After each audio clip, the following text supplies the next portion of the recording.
রহমান রহিম। প্রিয় দেশবাসী, আসসালামু আলাইকুম রহমতুল্লাহ।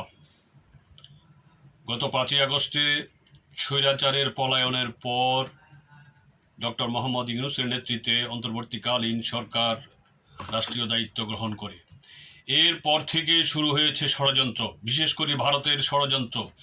একটি মুহূর্ত তারা থেমে নাই। তারা এই দেশকে পিছনের দিকে নিয়ে যেতে চায়, তারা এই দেশটাকে ধ্বংস করতে চায়। তারা চায় না এই দেশ উন্নয়নের রাস্তায় হাঁটুক, উন্নয়নের দিকে এগিয়ে যাক।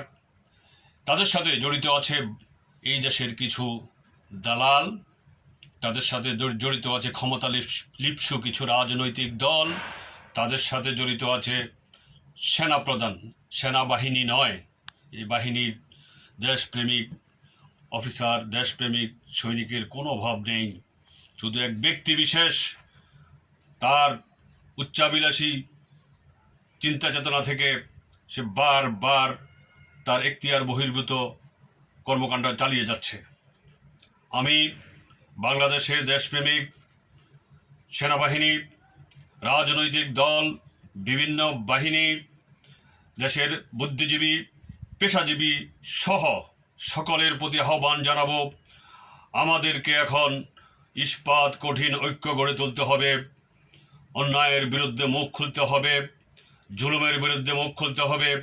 যারা আমাদের উন্নয়নের বাধা সৃষ্টি করতে চাচ্ছে তাদেরকে প্রতিহত করতে হবে। আসুন সকলে মিলে ঐক্যবদ্ধ হই এবং এই ধরনের দেশদ্রোহীদেরকে এই দেশ থেকে বিতাড়িত করি, এই সমাজ থেকে বিতাড়িত করি। আমরা একটি সুন্দর বাংলাদেশ, উন্নয়নের মডেল বাংলাদেশ গড়ে তুলি, যাতে সারা পৃথিবীর মাঝে আমরা মাথা উঁচু করে নিজেদের জানান দিতে পারি। এই আশাবাদ ব্যক্ত করে আমি আমার বক্তব্য এখানে শেষ করছি। আল্লাহ হাফেজ। বাংলাদেশ জিন্দাবাদ। বাংলাদেশ ডেমোক্রেটিক মুভমেন্ট জিন্দাবাদ।